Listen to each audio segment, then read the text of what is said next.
The spring fresco, or Thera fresco, shows a love of the outdoors amongst the Minoans, and it's a little unusual since we've been dealing a lot with civilization versus the wilderness, as in the Epic of Gilgamesh, or many of the images that we've seen from the Egyptians in the ancient Near East.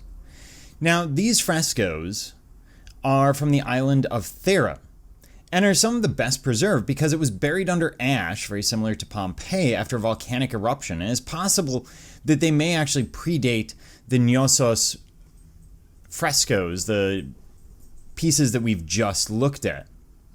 And these were found decorating a home rather than a palace, really capturing the essence of the island's landscape. Because it's volcanic, we get some pretty bright colors.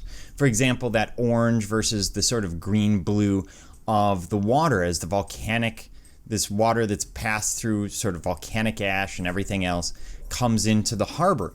And so it makes these colors actually fairly realistic for a setting like this.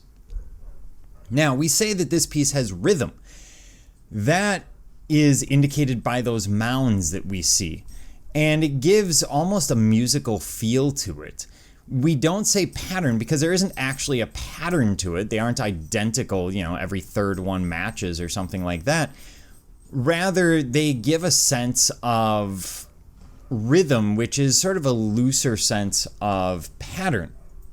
They're also quite dynamic. We see the birds flying around, for example. We've seen this before, where we've seen more dynamic images. The bull leaping fresco, for example, or many of the Minoan pieces. And ultimately, it's meant as a celebration of spring. Why do we celebrate spring? Because it is the coming of life. So, throughout most of human civilization, throughout most of human history, the winter is a time of death. We see this period from, the harvest until not just spring, but about 4 weeks after things start to warm up, where we have really starvation. What you have is a situation where people are eating whatever they've stored from the winter before, from the harvest before. And so spring, bringing about new life, is this promise of, hey, you're going to make it one more year. And it sounds really pessimistic, but in fact, this is very realistic in an ancient society. Even today, we celebrate spring with things like Easter or May Day, depending on where you live. We always have spring celebrations. Even Valentine's Day is kind of doing the same thing.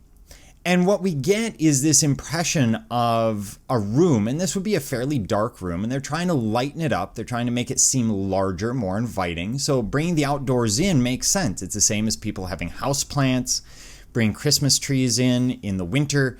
Same basic principle, a reminder of life.